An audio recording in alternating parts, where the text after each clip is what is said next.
Ikuti saya. A'udzu billahi minasy syaithanir rajim. A'udzu billahi minasy syaithanir rajim. Wa idz ibtala Ibrahima rabbuhu bikalimatin fa atammahun.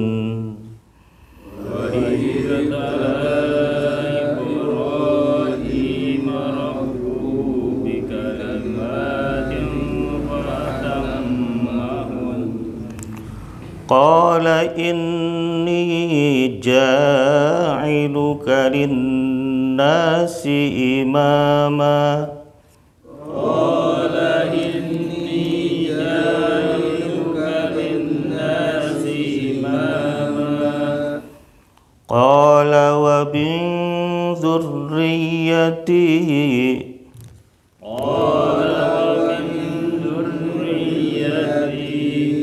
Qala la yanalu ahdiz zalimin. Qala la yanalu ahdiz zalimin. Wa idh ja'alna al-baita mathabatan lin-nasi wa amna. Wa idh ja'alna al-baita mathabatan lin-nasi wa amna. Wattakhidhu min maqami Ibrahima musalla. Wattakhidhu min maqami Ibrahima musalla. Wa'ahidna ila Ibrahima wa Ismaila an tahhira baitiya lit-ta'ifi.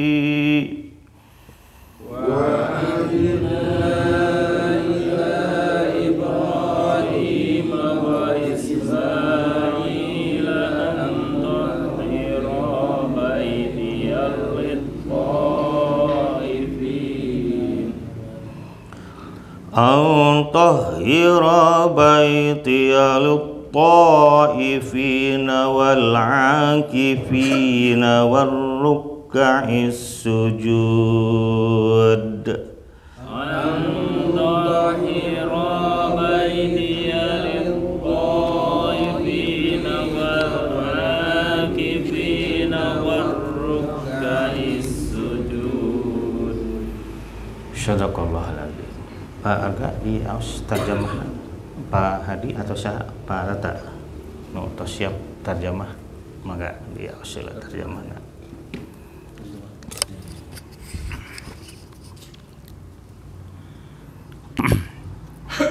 Dan ingatlah ketika Ibrahim diuji Tuhannya dengan beberapa kalimat, lalu dia melaksanakannya dengan sempurna.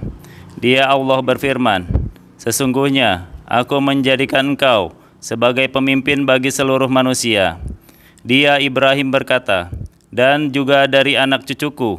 Allah berfirman, benar, tetapi janjiku tidak berlaku bagi orang-orang zalim. Dan ingatlah ketika kami menjadikan rumah Ka'bah tempat berkumpul dan tempat yang aman bagi manusia. Dan jadikanlah makom Ibrahim itu tempat sholat. Dan telah kami perintahkan kepada Ibrahim dan Ismail, bersihkanlah rumahku untuk orang-orang yang tawaf, ya orang yang itikaf, orang yang ruku, dan orang yang sujud. Alhamdulillah. Alladzi arsala rasulahu bil huda wa dinil haqq liyudhhira 'alad dini kulli walau karihal musyrikun.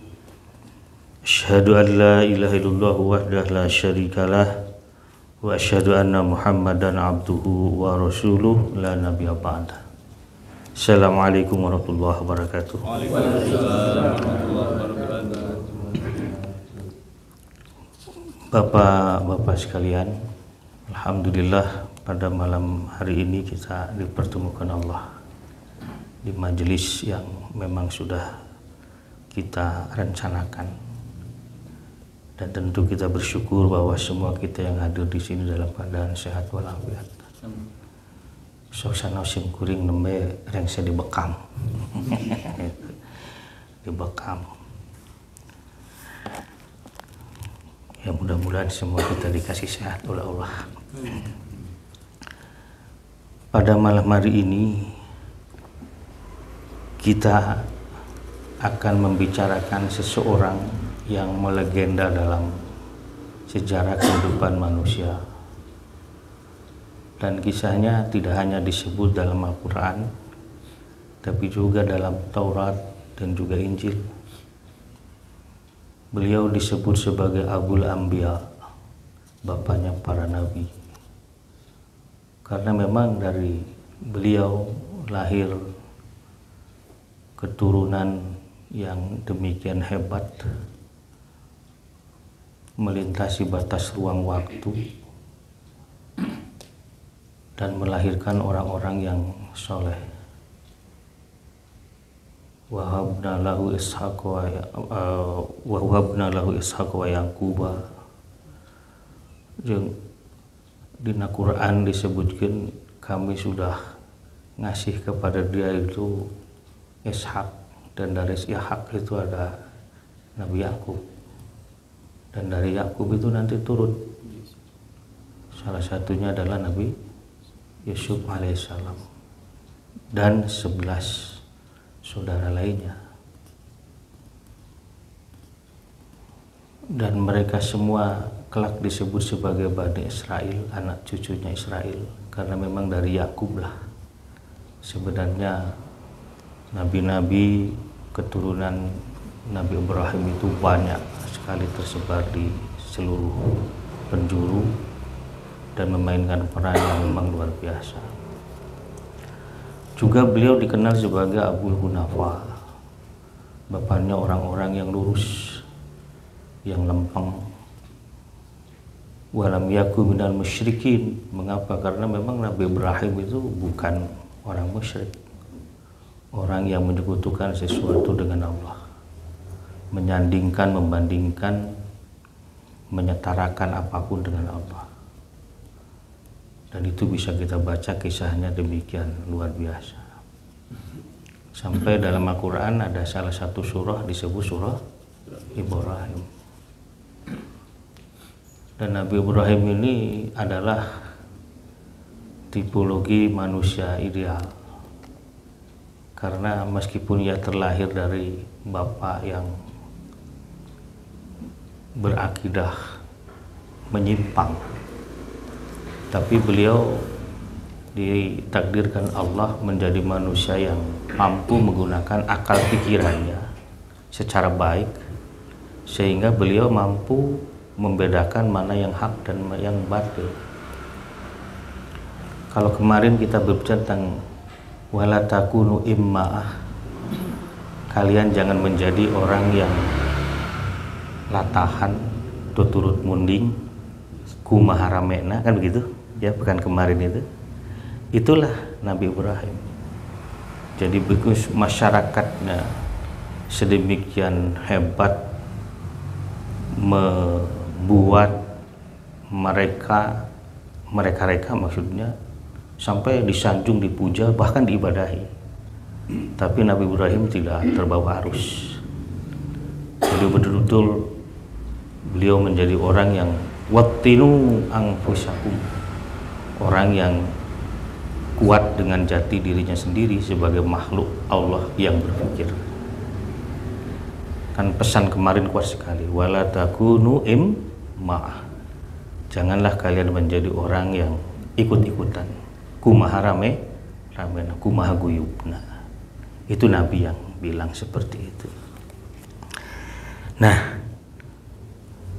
di dalam surah Baqarah ayat 124 ini Allah mengatakan kepada kita, wa idzibtala Ibrahim rabbuh. Rabb Ibrahim itu yakni Allah Subhanahu wa taala telah menguji Ibrahim bikalimatin, dengan kalimah-kalimah. Para mufassirun memaknai kalimah di sini sebagai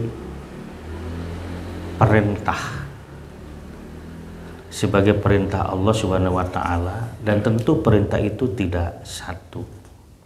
Ada banyak rupa, ada banyak ragam, dan nanti kita akan lihat beberapa perintah Allah yang disampaikan Allah kepada Kanjeng Nabi Ibrahim.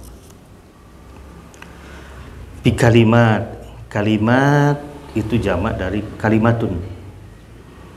Nah, kalau kalimatun itu mufrad, kalimat itu adalah bentuk jamak, bentuk plural. Artinya tidak satu tapi banyak. Jadi perintah Allah kepada Nabi Ibrahim tidak satu tapi banyak. Fa'atammahunna, lalu ia menyempurnakan kalimat-kalimat itu.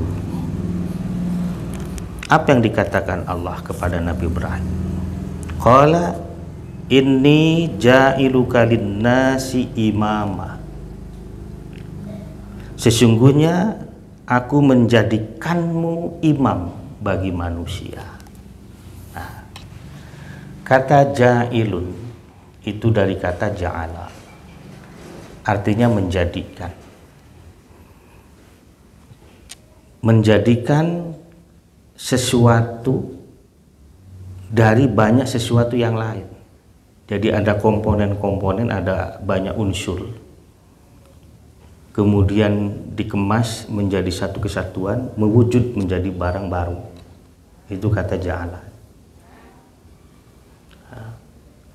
Ini persis seperti Allah katakan kepada Nabi Adam, wa idh qala rabbuka lil malaikati inni ja'ilun fil ardi khalifah. Artinya adalah bahwa Allah itu sudah menciptakan segala potensi baik yang ada pada diri Ibrahim, dan seluruh potensi baik ini dihimpun menjadi satu sesuatu yang memungkinkan Ibrahim itu menjadi imam. Nah, itu kan imam itu artinya pemimpin, leader, dan seorang leader harus punya leadership, kepemimpinan. Dan kita tahu bahwa leadership itu bukan sekedar didukung oleh kemampuan otak, aspek kognitif semata. Jadi bukan hanya aspek kognisinya, tapi di sana ada yang disebut dengan afeksinya, di samping ada motoriknya. Itu tiga lah yang ada pada manusia. Bukan hanya kecerdasan intelektual, tapi juga harus ada kecerdasan sosial, harus ada kecerdasan spiritual, harus ada kecerdasan apalagi emosional. Malah sekarang di barat itu ada seorang profesor menyebut ada yang disebut dengan kecerdasan majemuk. Artinya kecerdasan bukan hanya tiga, tapi banyak ragam. Nah, karena kecerdasan itu banyak ragam, maka kita tidak boleh sekali-kali merendahkan, menyepelekan orang hanya karena tidak berkemampuan matematika. Tidak boleh merendahkan, menyinyiri, membuli orang hanya karena tidak bisa biologi. Karena kecerdasan yang ada pada manusia adalah kecerdasan majemuk sifatnya. Kita memanggala di pilawe di internet ayat lah, nah disebut kecerdasan majemuk itu. Artinya bahwa setiap manusia itu memiliki potensi lebih pada dirinya yang memungkinkan dia menjadi makhluk yang bernilai dengan keunggulan yang dimilikinya, meskipun dia tidak memiliki keunggulan-keunggulan lain, tapi ada satu keunggulan pada dirinya. Sebagai misalkan ini, kita kan baca sebuah kisah, ada anak yang dibully di sekolahnya karena dia tidak pandai matematika, kemudian dia memprotes gurunya dan macam-macam yang lain, sampai dia keluar pada akhirnya merasa tidak betah. Kemudian dia mengambil paket C setara SMA itu, kemudian dia melanjutkan sarjana, bahkan sekolah di luar negeri dan menjadi seorang doktor PhD. Padahal ketika di sekolah dia itu dibully, ketika di sekolah dia itu direndahkan, dinyinyi. Dan kasus-kasus seperti ini banyak sekali. Itulah benar bahwa kita jangan sekali-kali pernah menyepelekan anak kita, misalnya kok rankingnya dihandap wae. Emangnya ukuran keberhasilan itu dari ranking nilai rapor. Itu kegambangan pendidikan Indonesia itu sebenarnya. Cingkayana menteri kan dibagi tilu itu. Ada menteri pendidikan dasar dan menengah, ada menteri pendidikan tinggi, riset dan sains, ada kebudayaan. Kami terlepas tilunya dan tilu enak. Coba kementerian pendidikan tadi Kemendikbudristek nama jadi ya Kemdikdasmen, Kemdikti riset sains, terus ayah Kembud gitu, kemudian kebudayaan. Jadi ini menunjukkan bahwa ya memang menjadi sangat sulit kita untuk bisa menilai seseorang itu dari satu sisi, dari satu aspek. Kepandaian, kepintaran, kecerdasan dia itu bisa beragam. Nah, di sini disebutkan bahwa Nabi Ibrahim ini dijadikan oleh Allah itu imam. Apa yang dimaksud dengan imam itu? Imamun itu asal artinya adalah ummun. Ummun itu adalah sababun. Apa yang dimaksud dengan sabab itu? Jalan. Jalan yang dilalui oleh seseorang tanpa direka. Demikian saja dia menjadi sabab orang lain melalui itu.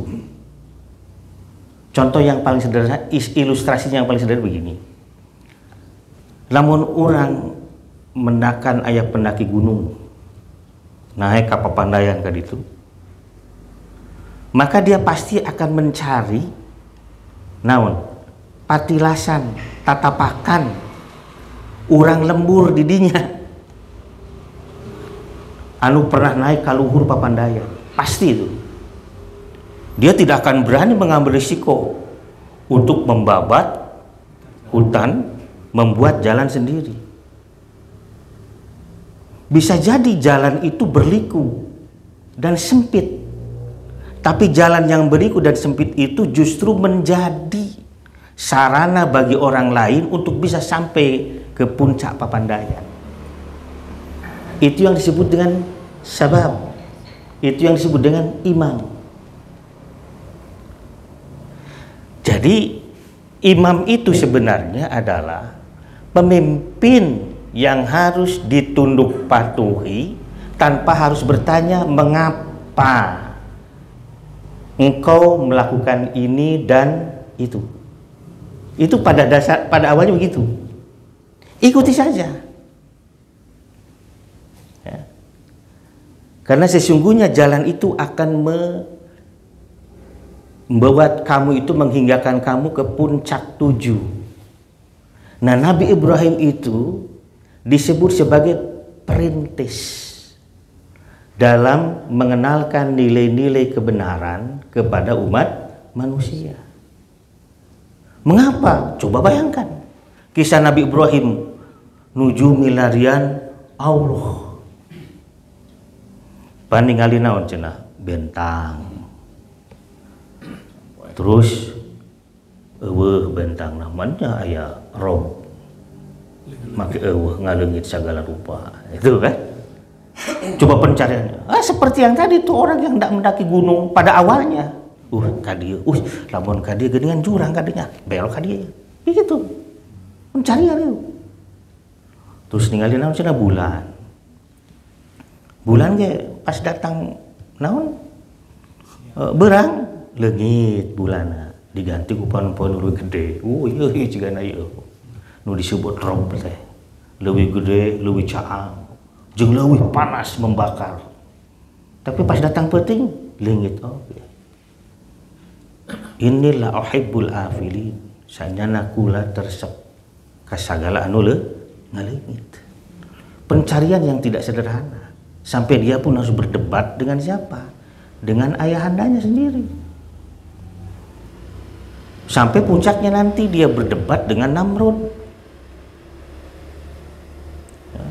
Ketika dia sudah sampai pada puncak keyakinan bahwa Rabb itu adalah Allah yang menciptakan, memberi hidup, memberi makan, memberi minum ketika menyembuhkan ketika sakit, memberi minum ketika haus, memberi makan ketika lapar, dan seterusnya. Maka keyakinan itu yang mengantarkan dia ke satu tempat di mana berhala-berhala itu disembah.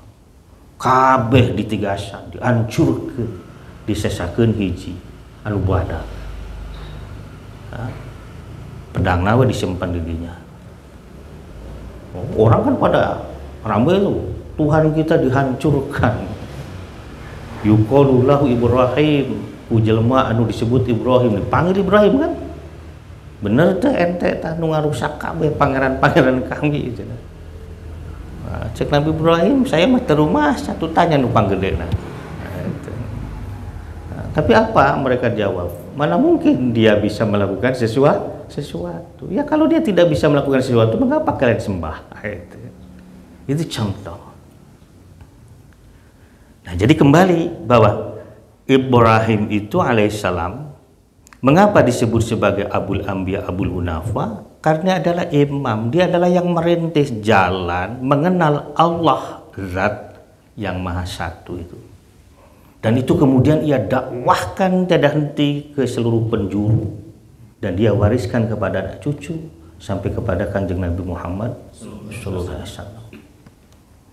Itulah mengapa perjuangannya mencari Allah itu, perjuangannya mencari Rabb yang sejatinya itu menjadikan dia disebut sebagai Khalilullah, kekasih Allah.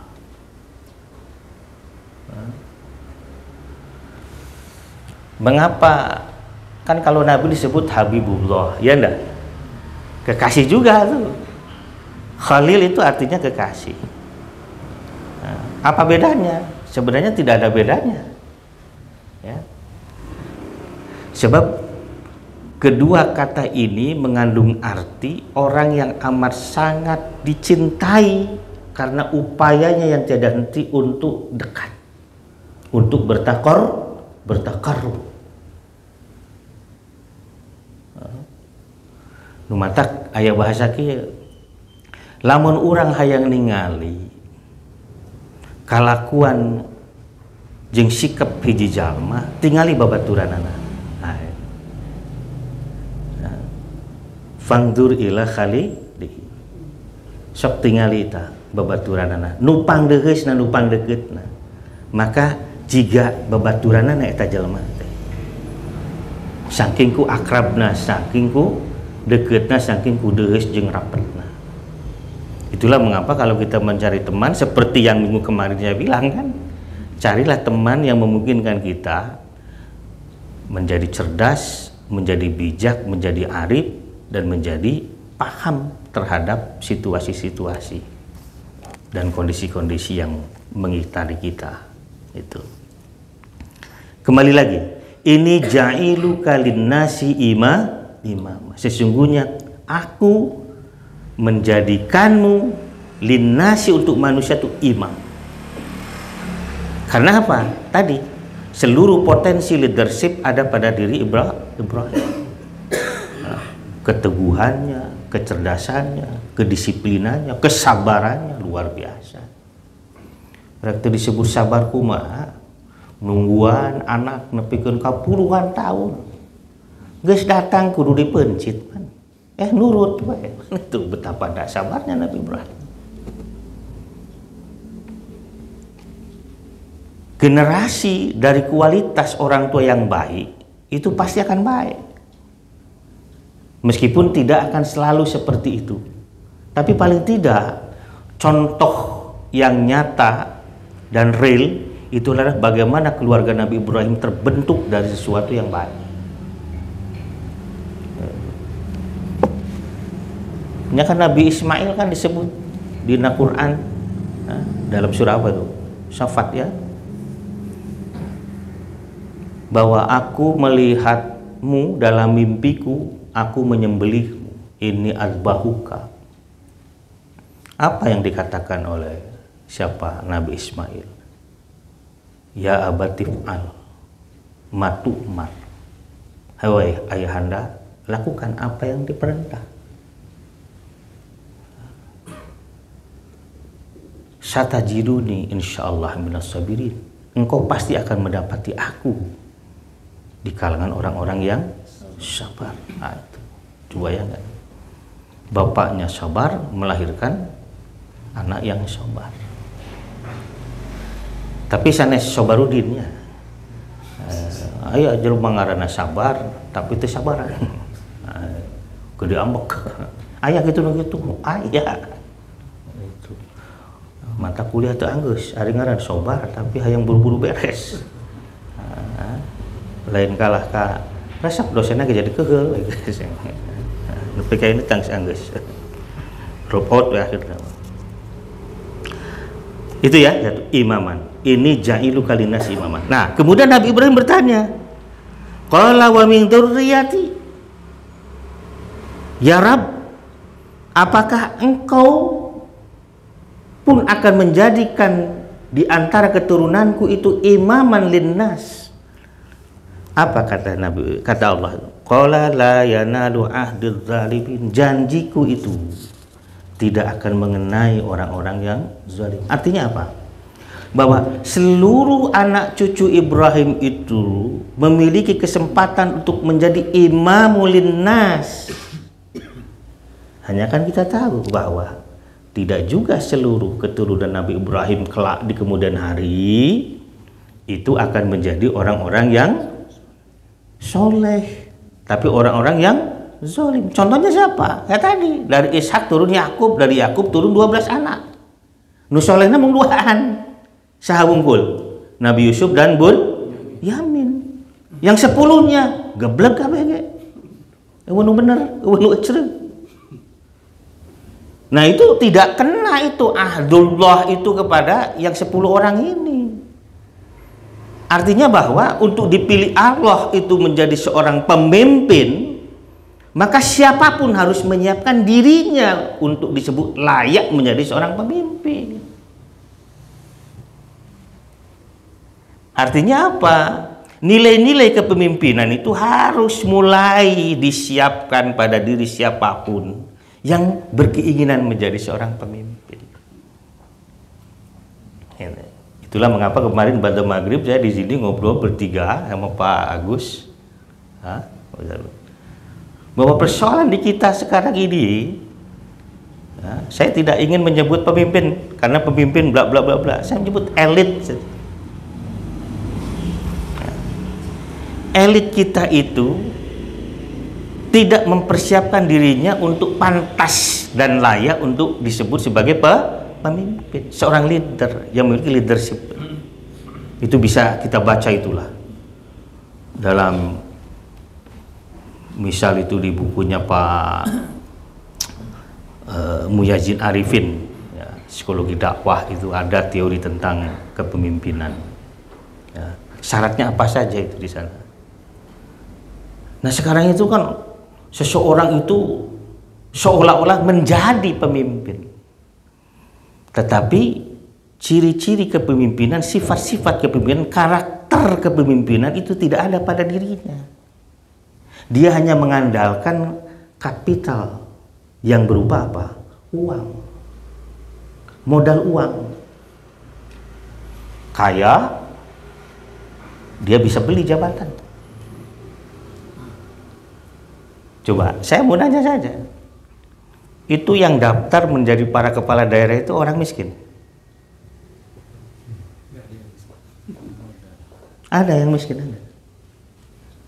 Kalaupun ia sendiri tidak punya uang, pasti di belakang dia itu berdiri orang-orang punya duit. Yang kelak ketika jadi nagih proyek. Leres tuh. Itu. Sekarang itu segalanya uang. Nah, Nabi Ibrahim memberikan contoh kepada kita dengan amar setegas. Bukan itu yang menjadi modal Anda menjadi seorang pemimpin. Tapi apa?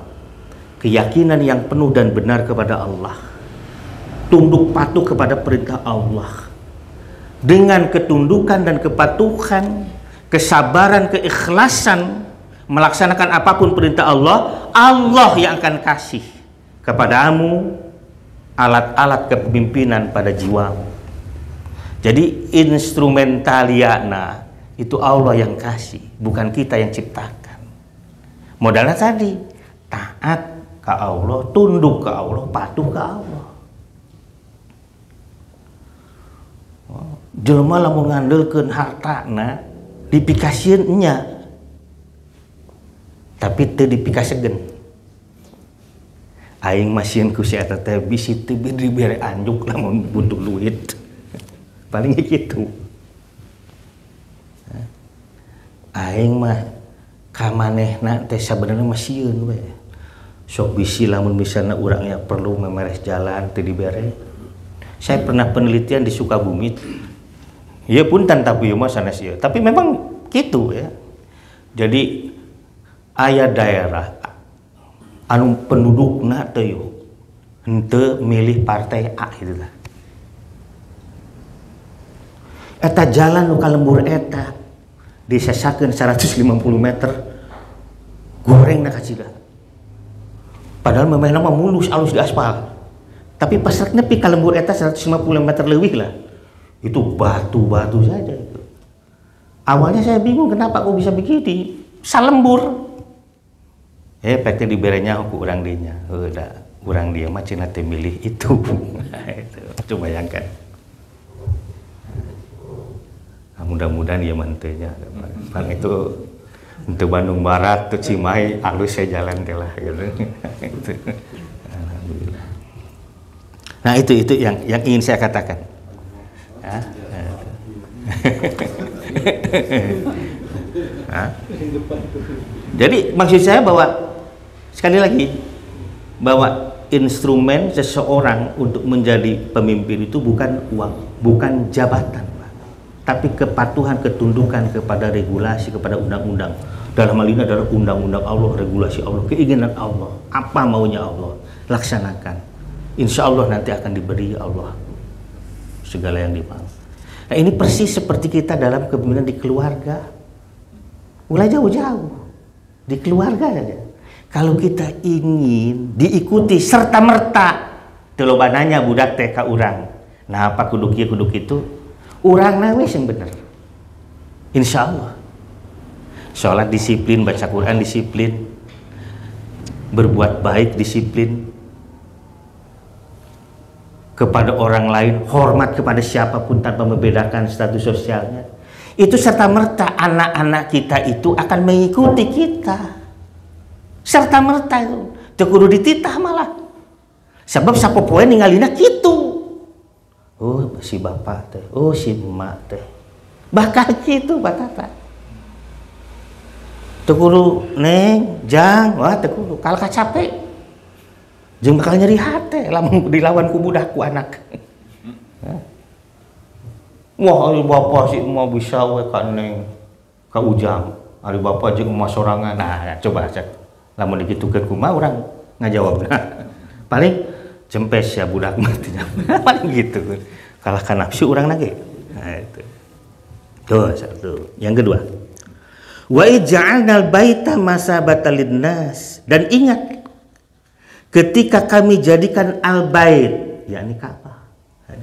Baca alhamdulillah parantos naon ka tanah suci ningal al bait kumaha ya anu jol-jol urang teu ceurik teu pugu alisanana. Leresnya nu ngalaman kan itu sok. Cuma ada kejadian lucu ini, saya mau nyebut Pak Anang lagi aja lah supaya lebih enak saja.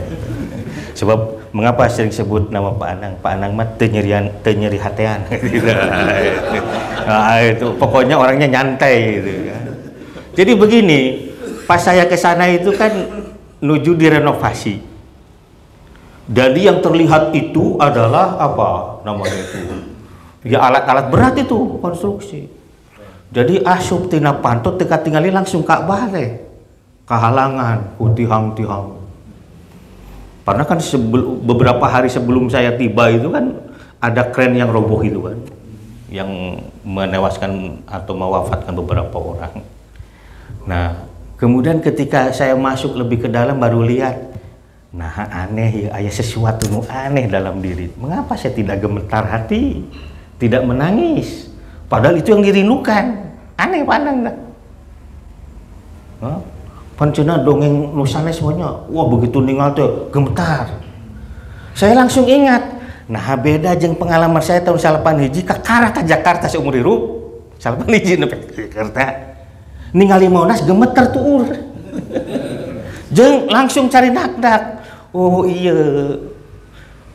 Nu disebut Monas teh anu keur leutik mangan saukur ningali dina kalender. Ningali kalender kieu we panang. Mantap begitu turun di stasiun Gambir ningali Monas langsung gemeter. Nah jadi eleh ku Monas Ka'bah itu. Nah, itu pada awalnya seperti itu. Tapi ketika malam setelah selesai maksud saya melakukan umrah itu kan umrah mah telami 2 jam keberes. Nah, setelah itu kembali lagi ke guest house. Kemudian esok harinya kita tawaf yang biasa saja sudah. Tiba-tiba ada sesuatu yang luar biasa. Aya seolah-olah nu narik awak teh langsung pel panangan teh jeung awak nampel kana naon? Tembokan Ka'bah, jol segluk ceurik gagauran ting kunaon eta. Mengapa saya juga menangis? Saya juga aneh. Di sana semua keluar. Keinginan-keinginan baik, penyesalan dan segala rupanya. Oh, jadi Allah teh meureun keur awal mah ngahaja. Siapa belum awal bakal pabelit jeung saja. Jadi nyasep. Itu kan ada apa tuh namanya tuh? Sajarwan ya. Itu sajarwan itu apa tuh? Yang putih itu. Mun eta nu bodas sanes kain naon namina ya Allah. Mun pondasi sanes pondasi tapi nya. Jadi itu apa namanya ya? Jadi lamun ieu mah kieu ye, naon namina ieu teh? Naon namina? Mun ieu naon ieu namina? Meja naon dia. Tah ieu lis ieu tah nu dihandap nu warna bodas. Itu sarjarwan itu. Nah saya tuh naik sampai naik sana itu. Naik karena sarjarwan itu. Dibetot ku urang Madura. Indonesia, ya Indonesia. Hajar Aswad, yes gitu. 100 real teh. Mantak teh jadi ya turun deui we gitu. Nah, itu. Cuma kan ada orang-orang yang salah paham itu terkait dengan itu. Tapi bagi kita sesungguhnya bahwa Hajar Aswad itu adalah bukan segalanya, tetapi beruntung kalau ada orang yang bisa menjauh Hajar Aswad. Kan ulah nepikeun ka ngadoreksakeun batu gara-gara ya ke Hajar Aswad. Berujung komo orang Afrika nu jarang gede mah teu boga sopan santun. Sugan punten ka urang ketuntu gitu. Wa ija'alnal baita masabatan linnas. Kata masabah itu adalah majma'. Apa artinya? Tempat berkumpul. Jadi ingatlah ketika kami telah menjadikan al-bait tempat berkumpulnya bagi manusia. Dan bukan hanya menjadi tempat berkumpul, tapi wa amnan, tempat yang aman, yang membuat nyaman, tentram, damai. Dan memang sejak zaman dulu tempat ini menjadi tempat yang aman. Bahkan ketika Rasulullah Muhammad SAW itu belum diutus, tempat ini menjadi tempat yang paling aman. Ya bagaimana tidak? Nabi Ibrahim meninggalkan anaknya, siapa? Ismail alaihissalam ketika bayi. Dengan ibunya yang baru melahirkan, Siti Hajar. Berdua saja di tempat itu. Aman ya. Jadi jangan dipikirkan al-bait itu adalah sebuah bangunan seperti masjid kita hari ini sekarang atau Masjidil Haram hari ini. Tidak. Al-bait itu dari kata bata. Bata yabitu baitan. Artinya apa? Tempat di mana keamanan, ketentraman, kedamaian, kesentausaan itu ada. Mengapa rumah kita disebut sebagai baitun? Mestinya rumah kita itu menjadi tempat di mana kita merasa nyaman, damai, sentosa. Numatak baiti jan nanti. Rumahku adalah surga. Lamun misalnya ayah imah urang ya. Ngan ribut wae di jerona. Oh berarti ya lain bait ya. Naon atuh kuburan. Mengapa? Dalam hadisnya tegas kok. Jangan kau jadikan rumahmu kuburan, di mana tidak ada bacaan Quran di dalamnya. Numawi maca Quran sadis di Masjid Bungkul. Di bumi kedah maos Quran. Pada maghrib beres berjamaah ka bumi. Salam bar tong seueur teh. Upami alim seueur. Gitu. Ulah pabelit teh lajeng heungan kadang-kadang urang sok pabelit berjamaah ninggal timnasnya. Ya teu naon sekali-kali mah gitu. Mung upami nuju nyaksi maos Quran. Rumah itu kalau dibacakan Quran insya Allah cahayanya akan, dan orang-orang rumah itu akan lebih nyaman. Papasiaan di jero imah bakal lebih saeutik. Karena malaikat yang masuk ke dalamnya. Coba kalau tidak dibacakan di dalamnya Quran, apa yang terjadi?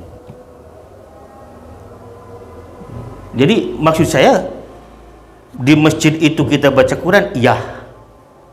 Tapi terlebih-lebih di rumah harus baca Al-Quran.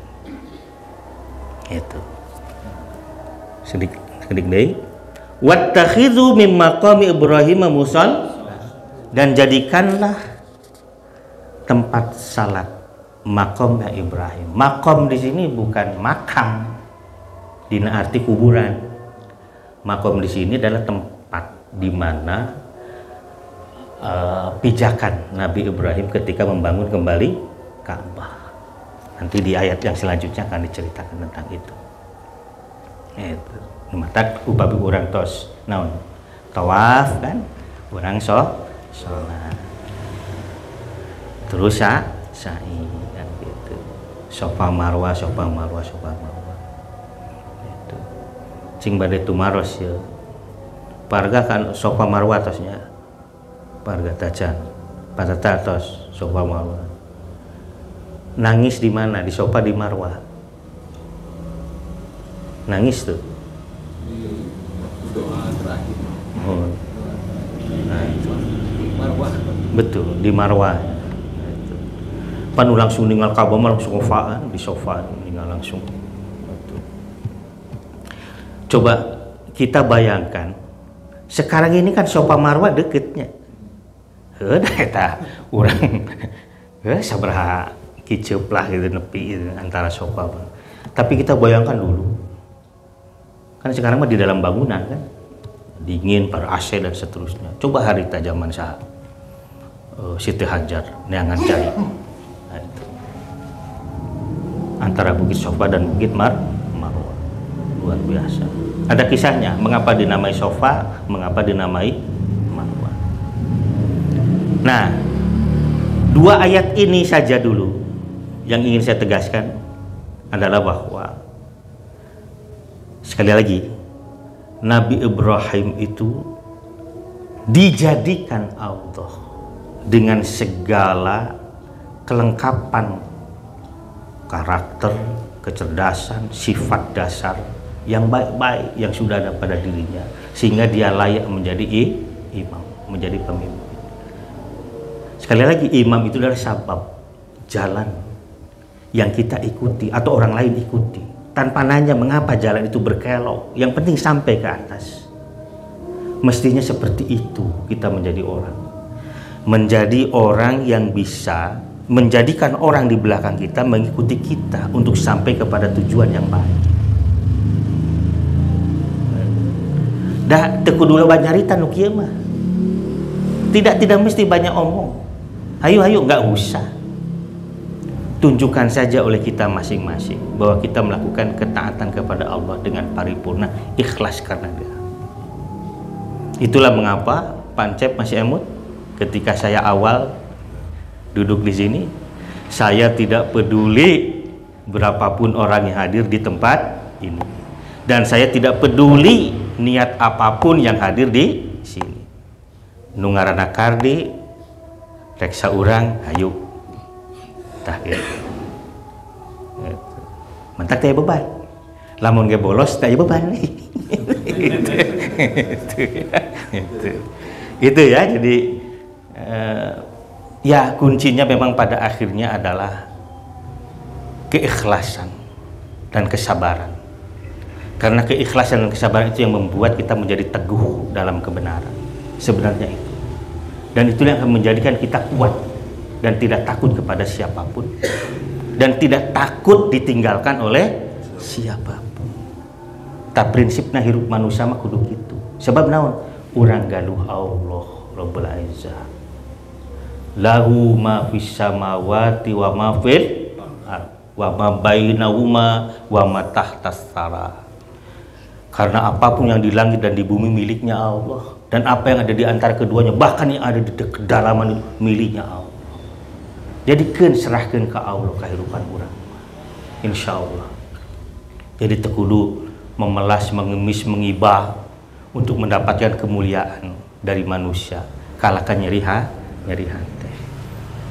Tah eta panggih. Ayeuna moal aya patarosan.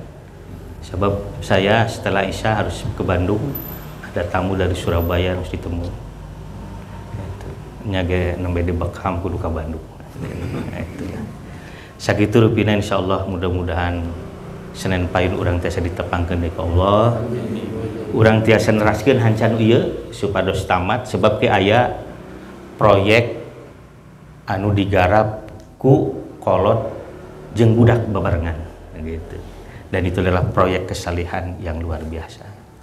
Itu saja, kita tutup dengan doa. Allahumma shalli wa sallim ala Muhammadin wa ala alihi washabihi ajmain.